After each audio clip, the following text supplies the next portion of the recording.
नमस्कार, जय हिंद, वंदे मातरम दोस्तों। स्वागत है आप सभी का हमारे यूट्यूब चैनल स्टडी पॉइंट्स में।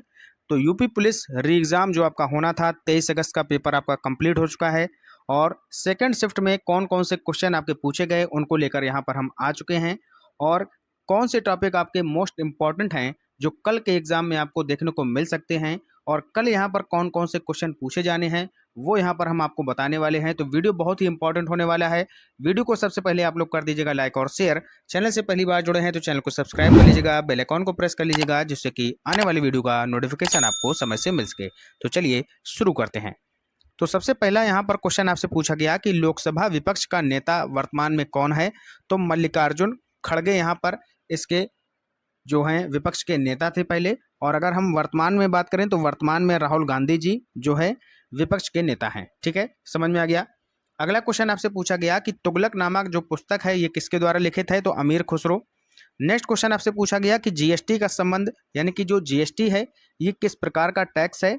तो ये भैया आपका सर्विस टैक्स होता है। ठीक है, तो जीएसटी का जो टॉपिक है काफ़ी इंपॉर्टेंट है, यहाँ से कई क्वेश्चन बन रहे हैं।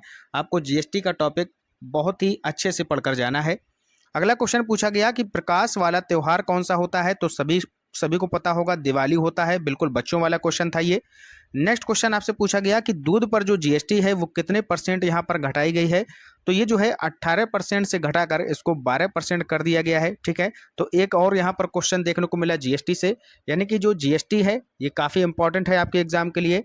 तो कल जिन बच्चों का एग्जाम है उनको जीएसटी वाला टॉपिक अच्छे से कवर करके जाना है। ठीक है, अगला क्वेश्चन है कि आतंकवाद रोकने के लिए जो संस्था यहाँ पर बनाई गई थी वो है यूएनसीसीटी, यानी कि यूएनसीसीटी आपका राइट आंसर हो जाएगा। इसका फुल फॉर्म क्या होता है। तो United Nations counter terrorism centre. ठीक है, तो ये इसका फुल फॉर्म होता है, इसको भी आप लोग देख लीजिएगा। नेक्स्ट आगे देखते हैं। अगला क्वेश्चन पूछा गया था राजधानी से। भूटान की राजधानी क्या है। थिम्पू है। इसको हमने एक बार कम्युनिटी पोस्ट भी यहाँ पर की थी जहाँ पर हमने आपसे पूछा था कि भूटान की राजधानी क्या है। वही क्वेश्चन यहाँ पर एग्जैक्ट आपसे पूछा गया है। ठीक है, तो राजधानी देशों की जो राजधानी है उनकी मुद्रा क्या है, यहाँ से भी क्वेश्चन बन रहे हैं, आपको अच्छे से इसको कवर करके जाना है। अगला क्वेश्चन दिवस से पूछा गया। तो हिंदी दिवस कब मनाया जाता है। बिल्कुल सिंपल है, 14 सितंबर को आपका हिंदी दिवस मनाया जाता है। यहाँ पर नेक्स्ट क्वेश्चन पूछा गया कि भारत माला का जो संबंध है वो किससे है। तो इसका जो संबंध है वो है सड़क परिवहन और राजमार्ग मंत्रालय। ठीक है भैया, सड़क परिवहन और राजमार्ग मंत्रालय से इसका संबंध है भारतमाला का। नेक्स्ट क्वेश्चन आपसे पूछा गया कि भूपेन हजारिका जो पुल है ये आपका कहाँ पर बना हुआ है। तो ये आपका असम में बना हुआ है। नदी पर बना सबसे बड़ा जो पुल है वो है आपका भूपेन हजारिका पुल। इसको जो है ढोला सदिया नाम से पुल, जो आपका ढोला सदिया पुल है इस नाम से भी जाना जाता है। ठीक है, तो इसको आप लोग यहाँ पर समझ लीजिएगा। एक यहाँ पर क्वेश्चन और आपका बन सकता है कि समुद्र पर बना सबसे बड़ा पुल कौन सा है। ये तो हो गया नदी पर बना। एक क्वेश्चन आपसे बन सकता है कि समुद्र पर बना जो सबसे बड़ा पुल है वो कौन सा है आपका। तो वो है आपका अटल सेतु। कौन है भैया, अटल सेतु। ये भी आपसे क्वेश्चन बन सकता है, तो इसको आप लोग देख लीजिएगा। अटल सेतु बना है, ये आपका मुंबई से नवी मुंबई के बीच में बना है महाराष्ट्र में। तो ये भी आप लोग याद रखिएगा। क्लियर है। आगे देखिएगा, नेक्स्ट क्वेश्चन आपसे पूछा गया झील से। लोकटक जो झील है ये कहाँ पर है। तो ये है आपकी मणिपुर में, ये भी आप लोग याद रखिएगा। और मणिपुर में आपका काबुल लामजाओ भी पड़ता है। ठीक है भैया। नेक्स्ट आगे देखिएगा, अर्जुन अवार्ड से यहाँ पर क्वेश्चन पूछा गया था। तो अर्जुन अवार्ड का संबंध किससे है। तो ये है भैया खेल से, यानी कि जो अर्जुन पुरस्कार दिया जाता है उसका संबंध किससे है। तो खेल से संबंधित है अर्जुन अवार्ड। और इसमें जो है 15 लाख इनामी राशि दी जाती है, ये भी आपको पता होना चाहिए। और मोहम्मद शमी और पारुल चौधरी को ये जो है दिया गया है वर्तमान में। ठीक है। नेक्स्ट क्वेश्चन, मानवाधिकार का घोषणा पत्र ये जो है तो ये कौन सा है। तो ये है आपका वियना घोषणा पत्र, 1993 में आया था। ठीक है भैया। तो मानवाधिकार का जो टॉपिक है ये वेरी मोस्ट इंपॉर्टेंट टॉपिक है आपके एग्जाम में। तो यहाँ से आपके हर बार क्वेश्चन बन रहे हैं। जो आपका पहली शिफ्ट में पेपर हुआ था वहाँ पर भी यहाँ से क्वेश्चन बना था और सेकंड शिफ्ट में भी यहाँ से क्वेश्चन बना है। तो जो मानवाधिकार के क्वेश्चन हैं वो भी आज हम इस वीडियो में आपको कराने वाले हैं, तो बने रहिएगा हमारे साथ लास्ट तक। बहुत ही इंपॉर्टेंट क्वेश्चन हम आपके लिए लेकर आए हैं मानवाधिकार से। ठीक है। अगला क्वेश्चन पूछा गया कि 2016 में जो विमुद्रीकरण हुआ था उसमें जो है कितने परसेंट नोट यहाँ पर थे भैया। 97.5%, यानी कि 500 और 1000 के नोट। क्लियर है। अगला क्वेश्चन था आपका इंडिया विंस फ्रीडम। बहुत ही सिंपल क्वेश्चन है, ये पुस्तक जो है ये है अबुल कलाम आज़ाद की। एनपीए का फुल फॉर्म आपसे पूछा गया था, तो ये है आपका नॉन परफॉर्मिंग असेट, ठीक है। एनपीए का ये आपका फुल फॉर्म होता है, जिसको हम हिंदी में बोलते हैं गैर निष्पादित परिसंपत्तियां, ठीक है, गैर निष्पादित परिसंपत्तियां, नॉन परफॉर्मिंग एसेट। क्लियर है। आगे चलिएगा, आगे देखिएगा, अगला क्वेश्चन है आपका, पहली बार लाइफ टाइम क्या लिखा है, पहली बार lifetime disturbing peace award जो है ये किसको मिला है, तो ये मिला है सलमान रुश्दी को, ठीक है भैया। ये आपका क्वेश्चन जो है किससे आया है भैया, करंट अफेयर से आया है। तो यहाँ पर जो क्वेश्चन पूछे जा रहे हैं इनको हम मॉडरेट लेवल का बोल सकते हैं, काफ़ी क्वेश्चन जो हैं हार्ड नहीं है। लेकिन यहाँ पर एक चीज़ हमें देखने को मिल रही है कि यूपी जो आपका यूपी पुलिस का पेपर है वहाँ पर यूपी जीके के जो क्वेश्चन हैं वो बहुत ही कम देखने को मिल रहे हैं। यहाँ पर एक क्वेश्चन ही लगभग शायद यहाँ पर पूछा गया है। तो जो बाहर के बच्चे हैं, जो दूसरे राज्य के बच्चे हैं, उनके लिए तो काफ़ी यहाँ पर बेनिफिट हो सकता है इसके लिए। देखते हैं कि आगे जो एग्ज़ाम है क्या उसमें इसकी बढ़ोतरी होती है, क्योंकि काफ़ी बच्चे जो हैं वो यूपी जीके को बहुत ही अच्छे से तैयार करके जाते हैं, तो उनको क्या यहाँ पर लाभ मिल सकता है, तो ये देखने वाली बात होगी, ठीक है। अगला क्वेश्चन आपसे पूछा गया था बारदोली सत्याग्रह, ये आपका हुआ था 1928 में। सरदार वल्लभ भाई पटेल ने इसको लीड किया था, ये भी आपको पता होना चाहिए। यहाँ पर क्या हुआ था कि जो किसानों के ऊपर यहाँ पर जो लगान था उसमें यहाँ पर 22% की वृद्धि कर दी गई थी, जिसका विरोध यहाँ पर सरदार वल्लभ भाई पटेल जी ने किया था, ठीक है। आगे आपसे पूछा गया था कि जो आपका डेंसिटी है उसका फार्मूला क्या होता है, यानी कि जो आपका घनत्व होता है, जनसंख्या घनत्व होता है, उसका फार्मूला होता है DP equal to N by A, ठीक है।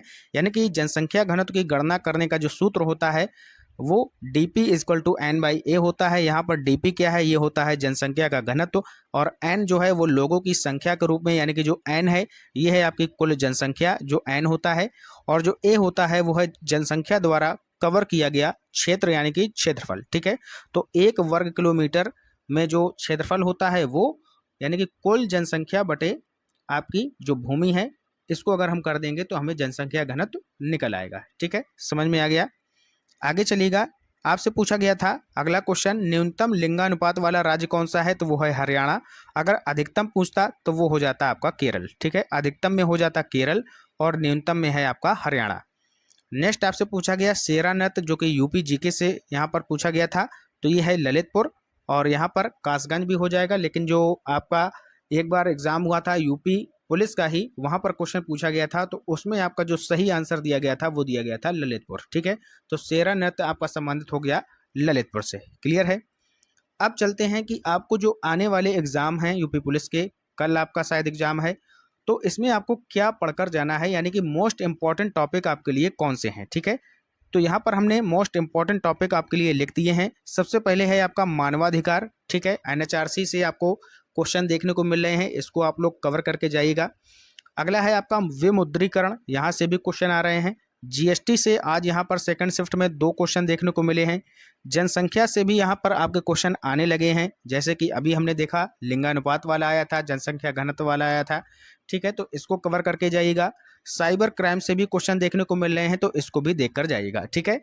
तो चलिए हम यहाँ पर आपको मानवाधिकार के कुछ क्वेश्चन आपके लिए लेकर आए हैं, इनको थोड़ा सा आप लोग देख लीजिएगा, शायद आपके एग्जाम में ये जो है कल आपको देखने को मिल सकते हैं, ठीक है। तो पहला क्वेश्चन आपके सामने यहाँ पर दिया गया है, संयुक्त राष्ट्र संघ द्वारा मानव अधिकारों की सार्वभौमिक घोषणा कब अपनाई गई, बताइएगा भैया। ये जो सार्वभौमिक घोषणा है ये कब अपनाई गई थी, ये आपसे पूछा गया है। तो ये अपनाई गई थी भैया 10 दिसंबर 1948 को। 10 दिसंबर 1948 इसका राइट आंसर हो जाएगा। ऑप्शन नंबर सी आपका करेक्ट आंसर हो जाएगा। क्लियर है। आगे चलिएगा, नेक्स्ट क्वेश्चन देखिएगा। मानव क्या लिखा है, मानवाधिकारों की सार्वभौमिक घोषणा का कौन सा अनुच्छेद बताता है कि राष्ट्रीयता का अधिकार व्यक्ति की इच्छा पर निर्भर करता है, तो बताइएगा मानवाधिकारों की सार्वभौमिक घोषणा का कौन सा ऐसा अनुच्छेद है जो ये बताता है कि राष्ट्रीयता का अधिकार व्यक्ति की इच्छा पर निर्भर करता है, तो ये बताता है अनुच्छेद 15। ऑप्शन नंबर डी हमारा राइट आंसर हो जाएगा, ठीक है। क्लियर है। यहाँ पर आप देख सकते हैं इसमें जो अनुच्छेद 15 में क्या कहा गया है, प्रत्येक व्यक्ति को राष्ट्रीयता का अधिकार है, किसी को भी मनमाने ढंग से उसकी राष्ट्रीयता से वंचित नहीं किया जाएगा, न ही उसे अपनी राष्ट्रीयता बदलने के अधिकार से वंचित किया जाएगा। तो ये बात बोली गई है अनुच्छेद 2015 में। क्लियर है। अगला क्वेश्चन देखिएगा, भारत में एनएचआरसी यानी कि राष्ट्रीय मानवाधिकार आयोग का जो गठन है ये कब हुआ था? बहुत ही अच्छा क्वेश्चन है, बताइएगा। इसका जो गठन हुआ था ये हुआ था 1993 में। ऑप्शन नंबर ए हमारा पहला ही राइट आंसर हो जाएगा। क्लियर है। अगला क्वेश्चन देखिएगा, एनएचआरसी यानी कि राष्ट्रीय मानवाधिकार आयोग के वर्तमान में अध्यक्ष कौन है? Very very most important question है, एग्जाम में आपके पूछा जा सकता है। तो एनएचआरसी के जो वर्तमान में अध्यक्ष हैं वो हैं न्यायमूर्ति श्री अरुण कुमार सिंह। ऑप्शन नंबर पहला ही आपका राइट आंसर हो जाएगा। क्लियर है, याद करके जाइएगा, इंपॉर्टेंट क्वेश्चन है आपके एग्जाम के लिए। नेक्स्ट देखते हैं अगला क्वेश्चन, निम्नलिखित में से कौन एनएचआरसी यानी कि राष्ट्रीय मानवाधिकार आयोग का अध्यक्ष हो सकता है? तो एनएचआरसी के अध्यक्ष कौन बन सकता है ये आपसे यहाँ पर पूछा गया है। तो इसका सटीक आंसर होगा सर्वोच्च न्यायालय का कोई भी सेवानिवृत्त मुख्य न्यायाधीश ही एनएचआरसी का अध्यक्ष हो सकता है। तो पहला ऑप्शन, जो सर्वोच्च न्यायालय का कोई भी सेवानिवृत्त जो मुख्य न्यायाधीश होता है वही जो है एनएचआरसी का मुख्य जो है अध्यक्ष बनाया जाता है। ठीक है, तो ऑप्शन नंबर पहला ही हमारा यहाँ पर राइट आंसर हो जाएगा। क्लियर है, याद कर लीजिएगा। नेक्स्ट क्वेश्चन देखिएगा, निम्नलिखित में से कौन सा वर्ष अंतर्राष्ट्रीय बाल वर्ष के रूप में मनाया जाता है? बताइएगा भैया, अंतर्राष्ट्रीय बाल वर्ष के रूप में कौन सा वर्ष है जो कि आपका मनाया जाता है? तो ये मनाया जाता है 1979 का वर्ष। ऑप्शन नंबर सी आपका राइट आंसर हो जाएगा, 1979 का वर्ष। ठीक है, क्लियर। नेक्स्ट क्वेश्चन, भारतीय संविधान का निम्नलिखित में से कौन सा अनुच्छेद बच्चों को खतरनाक काम करने से रोकता है? बताइएगा, कौन सा ऐसा अनुच्छेद है जो बच्चों को खतरनाक काम करने से रोकता है? तो ये अनुच्छेद है अनुच्छेद 24 यानी कि अनुच्छेद 24। क्लियर है, आगे चलिएगा। नेक्स्ट क्वेश्चन बताइएगा, यूएनएचसीआर का पूर्ण रूप क्या है भैया? बताइएगा, यूएनएचसीआर का पूर्ण रूप क्या है? तो इसका जो फुल फॉर्म है वो है शरणार्थियों के लिए संयुक्त राष्ट्र उच्चायुक्त। शरणार्थियों के लिए संयुक्त राष्ट्र उच्चायुक्त। ऑप्शन नंबर पहला ही इसका करेक्ट आंसर हो जाएगा। ठीक है, नेक्स्ट क्वेश्चन देखिएगा। अगला क्वेश्चन है, मानव अधिकार और अमानवीय गलतियां पुस्तक के लेखक कौन है? Very very most important question है, बताइएगा। मानव अधिकार और अमानवीय गलतियां ये जो पुस्तक है इसके लेखक कौन हैं ये आपसे पूछा गया है। तो इसके जो लेखक हैं वो हैं आर कृष्णा अय्यर, यानी कि ऑप्शन नंबर पहला आर कृष्णा अय्यर आपका राइट आंसर हो जाएगा, ऑप्शन नंबर ए। क्लियर है, आगे चलिएगा। नेक्स्ट क्वेश्चन देखिएगा, ECOSOC का पूर्ण रूप क्या है? बताइएगा भैया, ECOSOC का पूर्ण रूप क्या है? बताइएगा। तो इसका जो पूर्ण रूप है वो है आर्थिक और सामाजिक परिषद। आर्थिक और सामाजिक परिषद इसका राइट आंसर हो जाएगा, ऑप्शन नंबर सी आपका यहाँ पर सही उत्तर हो जाएगा। क्लियर है, ठीक है भैया। नेक्स्ट क्वेश्चन देखिएगा, बहुत ही इंपॉर्टेंट क्वेश्चन है। एनएचआरसी यानी कि जो राष्ट्रीय मानवाधिकार आयोग है इसके जो अध्यक्ष होते हैं उसका कार्यकाल कितना होता है? ठीक है, बताइएगा, जो अध्यक्ष होते हैं उसका कार्यकाल कितना होता है? तो इसका जो कार्यकाल होता है 5 वर्ष या 70 वर्ष की आयु तक, या तो 5 वर्ष पहले पूरे हो जाएं या 70 वर्ष की आपकी आयु हो जाए। ठीक है, तो ये इसका कार्यकाल होता है, आपको यहाँ पर इसको याद रखना है, बहुत ही इंपॉर्टेंट है। ठीक है, एनएचआरसी आपके लिए बहुत इंपॉर्टेंट है, यानी कि राष्ट्रीय मानवाधिकार आयोग से काफ़ी क्वेश्चन आपके बन रहे हैं।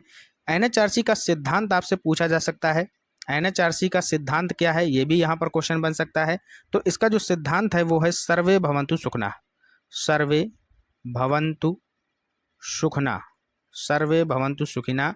यहाँ से ये भी क्वेश्चन आपका बन सकता है, यानी कि सभी सुखी रहें, सभी खुश रहें, ये इसका सिद्धांत है, ये भी आपको पता होना चाहिए। एनएचआरसी का फुल फॉर्म आपको पता होगा, national human rights commission of India, ये इसका फुल फॉर्म होता है। और बाकी सारे क्वेश्चन हमने यहाँ पर लगभग आपको कंप्लीट करा दिए हैं। वीडियो अगर आपको अच्छा लगा है तो लाइक और शेयर कर देना। चैनल से पहली बार जुड़े हैं तो चैनल को सब्सक्राइब कर लीजिएगा, बेल आइकॉन को प्रेस कर लीजिएगा, जिससे आपको नोटिफिकेशन भी समय से मिल सके। ठीक है, तो मिलते हैं नेक्स्ट अगली एनालिसिस के साथ, तब तक के लिए पढ़ते रहिए और आगे बढ़ते रहिए। जय हिंद, जय भारत।